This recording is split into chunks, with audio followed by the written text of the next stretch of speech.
အဲ့တော့အခုဒါဆိုရင်ကျတို့ကထောက်တွက်တာသွားတာမယ်ဒါကဝင်းချိတ်ဖြစ်တဲ့အတွက်ကြောင့်မလို့တချေတို့ထမိန်ကြီး၄ပိုင်းဖြစ်နေမှာပြီးနော်ဒီကအတွင်းထဲကိုလာတယ်ဒါအဖုံးပတ်ချမ်းဒီလိုလာ ဒီချက်ဒီမှာတစ်ဆက်နဲ့မဟုတ်ဘူးပတ်ထားတယ်နောက်မှအဟာလေး ဟာလေဒီနားလေးမှာသမီးတို့အကွဲချောင်းလေးရှိမယ်ဒီနှစ်ခုကဆက်ဖိတ်ထားတယ်ဒီမှာကွဲချောင်းလေးရှိနေတယ်ဝင်းဆက်တူပဲဆွလိုက်ရတယ်ကျဲတို့လမ်းလျှောက်ရေးကွဲထွက်တာပါညာမရှိတဲ့ထမိန်အဲ့ဒါကိုဝင်းချိတ်လို့ခေါ်တယ်နော်ဝင်းချိတ်ပြီးကျိုးပြီးအတူတူပဲနော်အဲ့တော့ကျဲတို့၄ပိုင်းမရှိနေလား၄ပိုင်းမှာဒီနှစ်ပိုင်းကဒါအဖုံးချမ်းဒါလေးကအဖုံးဟုတ်တယ်နော်အဖုံးမှာအဖုံးရဲ့အတွင်းဟုတ်လားဒါကအဖုံးရဲ့အပြင်ဒါကတင်ချမ်းဒါကကြတော့အတွင်းချမ်းဒီ၄ပိုင်းရှိတယ်အဲ့ဒီမှာကျဲတို့ကထောက်ကိုပဲအပိုင်းမှာထည့်တင်ပိုင်းမှာထည့်နော်တင်ပိုင်းမှာထည့်တယ်တင်ရဲ့ဘယ်ကနေစထည့်ရလဲဆိုတော့တင်ရဲ့တဝက်ကနေစထည့်ဒီမှာတင်ပိုင်းတင်ရဲ့ဟိုဘက်ထိပ်ဒီဘက်ထိပ်ဟုတ်ပြီနော်အဲ့ဒီမှာဒီလိုအလေချိုးပြီးတော့တဝက်ကိုမှတ်တယ်နော်တင်ရဲ့ဒီတဝက်အမှတ်ကနေပြီးတော့ထောက်ကိုစတတ်မှတ်နော်ရလားနားလည်နော်အဲ့တော့အဲ့ဒီတင်ရဲ့တော့ကနေစတတ်မှတ်ရင်ကျတို့ထမိန်ရဲ့သဘောတရားကိုစဉ်းစားကြည့်အောင်အခုဒီကောင်ဆိုရင်ဒါကိုလုံးရဲ့တစ်ဖက်လည်းမဖြစ်ဘူးလားဒီနှစ်ချမ်းနော်ဒီနှစ်ချမ်းကိုလုံးရဲ့တစ်ဖက်လည်းလေဒါမပါဘဲနဲ့ဒါကြီးပဲဖိလိုက်ရင်ဒါကြီးလည်းကိုလုံးရဲ့တစ်ဖက်လည်းမဖြစ်ဘူးလားဟုတ်တယ်နော်အဲ့တော့ကိုလုံးရဲ့တစ်ဖက်လည်းနှစ်ခုရှိတယ်ဒါပေမဲ့ဒီတင်ရဲ့ဒီတင်ချမ်းလေးကဘုံပါနေတယ်ဟုတ်တယ်နော်ဘာပါနော်အဲ့တော့ကိုလုံးရဲ့တပတ်လည်မှာတချေတို့ထောက်ကိုစဉ်းစားရမှာဟုတ်နော်အဲ့တော့တချေတို့ထောက်ထဲတော့မယ်ဆိုလို့ရှိရင်တင်ထဲကနေအနှုံးခါတင်ပမာဏကိုတိုင်းနော်တချေတင်ဆိုရင်ကျအခုတွက်ထုတ်မဲ့တင်ဆိုရင်40ခွဲအဲ့ဒီမှာခါကဘယ်လောက်လဲ29ခွဲအဲ့ဒါကိုနှုတ်မယ်နှုတ်ပေးတယ်40နှုတ်29 40အနှုံး29 17ရတယ်နောက်ကဒီဟာပြောတူတူနော်အဲ့တော့17မရဘူးလားအဲ့ဒီ17လက်မအောင်ဒီချိန်ကုန်အောင်ထောက်ထည့်ရမှာအဲ့တော့မှဒီချိန်တို့ရဲ့ဒီထမိန်အချိုးလေးကတင်ပေါ်မှာမူတည်ပြီးတော့ချထားမယ်ဒါကထမိန်ခွင်းတွက်ထားတဲ့ဟာဒါတင်စားနဲ့အနှုတ်တက်ကနော်ဒါထမိန်ခွင်းတွက်ထားတဲ့ဟာအဲ့ဒီခွင်းတိုင်းကိုဒီချိန်တို့ကဒီမှာနေရာချထားမှာနေရာချထားတဲ့ဟာကိုဒီချိန်တို့သူနဲ့ကွာခြားနေတဲ့ခါပမာဏလောက်ကိုဓာတ်ကိုအကုန်သိမ့်လိုက်မှခါမှာကွက်တီသွားကြမှာမဟုတ်လားဟုတ်ပါဘူးနော်အဲ့ဒါကြောင့်မလို့တချေတို့တင်နေကနေခါနှုတ်လိုက်တဲ့ပမာဏရတဲ့ပမာဏဒီတချေတို့ဓာတ်တိုတယ်ပေါင်းလက်ရှိရမယ်ပမာဏဓာတ်တိုတယ်ပေါင်းလက်ဆိုတာဒီတင်ချမ်းနဲ့ဒီအဖုံးချမ်းအတွင်းချမ်းဒီတပတ်လည်မှာ17လက်မှရှိရမယ်ဒါအားလုံးပေါင်းလိုက်အဲ့လိုပဲဒီတင်ချမ်းနဲ့ဒီဘက်ပေါင်းလိုက်ရင်လည်းဓာတ်ပေါင်းလက်က17လက်မှရှိရ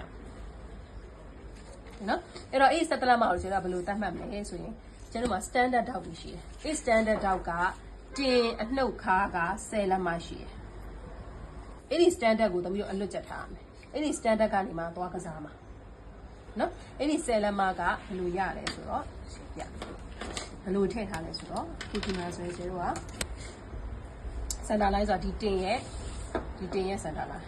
နော်အဲ့ဒီကနေမှအစမှတ်မလဲဆိုရင်ဒီမှာတင်ကွာလေးစမှတ်မယ်နော်တင်ကွာခြေခုနပြောခဲ့လေခြေတို့ထောင်းနှချောင်းကြားအကွာဝေးလို့ပြောတာ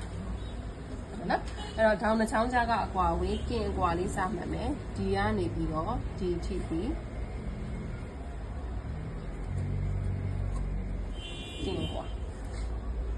တင်ကွာတူတယ်အဲ့တော့ဒီစင်တာကိုခြေတို့8ရထားရဲဆိုဟိုဘက်4ဒီဘက်4လက်မှာဟုတ်9ရထားရဲဟိုဘက်3ပဲဒီဘက်3ပဲရတယ်နော်ပြီးလို့ရှိရင်ထောက်ကိုဒီဘက်ကစမှတ်အေးတင်ကွာကိုဒီတိုင်းပဲအသက်တင်နော်တင်ကွာအသက်တင်ဆိုတာပြောချင်တာအဲ့ကောင်မခွာလိုက်ဘူးအဲ့ဒီမြင်းကိုမခွာလိုက်ဘူးပြောချင်တာအဲ့ဒီကနေမှစပြီးတော့မှတ်မယ်ထောက်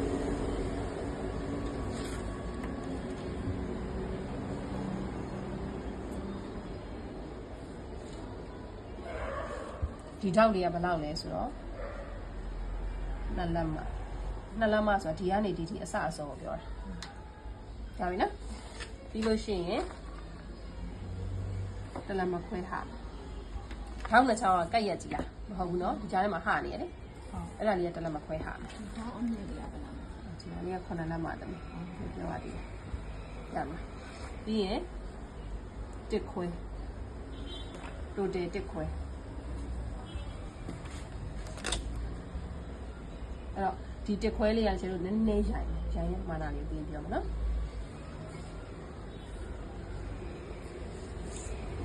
နော်ဒီဟာလေးက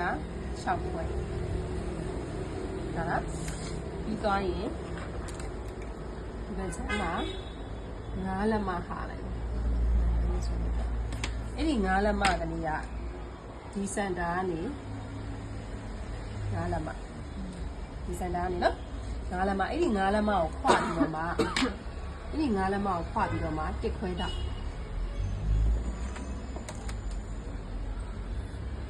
ကျဲမယ်တော့တစ်ခွဲတော့နော်ဒါလေးကအရှိ6လက်မရလားအဲ့တော့ဒီဘက်မှာလည်းဆက်ဆွဲလိုက်မယ်နော်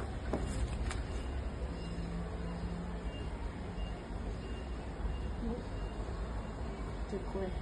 ဒီဟာလေးကိုစနေနေ့လေးချုပ်ပြီးဆွဲလိုက်မယ်ဒါလေးကစမတ်ချောင်း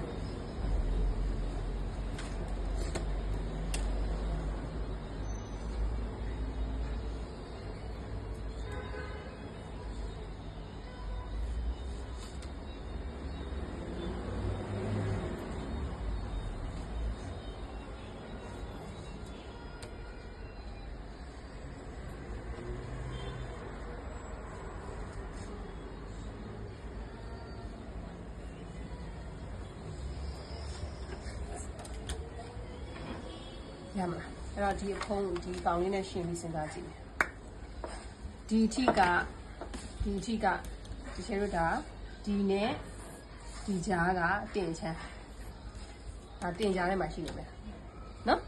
ဒါလေးကတင်ချမ်းဒီဘက်ချမ်းလေးကဒါအတွင်းဟုတ်ပါအဲ့တော့ဒီကောင်ကိုတစ်ချက်မိထားမယ်ဒီတိုတယ်ကိုပေါင်းမယ်ဟုတ်နော်နှစ်နဲ့တစ်ခွဲဆိုတော့3လက်မဒီမှာလဲ3လက်မနော်3ခွဲပြောလား3ခွဲဟုတ်လား3ခွဲနဲ့3ခွဲဆိုတော့ဘယ်လောက်ဖြစ်သွားလဲ9ဖြစ်သွားပြီဒီဘက်1ခွဲနှစ်ခုက3လက်မ9လက်မရယ်3လက်မရယ်ပေါင်းတော့10လက်မနော်အဲ့တော့ဒါ cherry ရဲ့ standard တောက်ကဒီတိုင်းရှိမှာနော်အဲ့တော့ဒီကြားထဲကအကွာဝေးလေးကဘယ်လောက်လဲဆိုတော့ခြေတို့ခုနကတော့ယူထားတယ်တင်ကွာဆိုတဲ့ပမာဏဒီကွာဝေးနဲ့အတူတူယူလို့ရတယ်ရမှာဒီတင်ကွာဝေးတိုင်းပဲယူလို့ရ ဘယ်ကနေစိုက် သူကြရင်စန်တာကိုယူလိုက်တယ်ဝေးသွားမှာဆိုတင်ကွာကိုစန်တာအမြင်အတူတူဒီဘက်ကကောင်က6ခွဲ6စားထုံမှာကျတို့ထမိန်စားထုံသူကတူတက်သွားလိမ့်မယ်ငကိုအဖြောက်ပေါ်မှာမှန်အကုန်တူပဲရမလားအဲ့တော့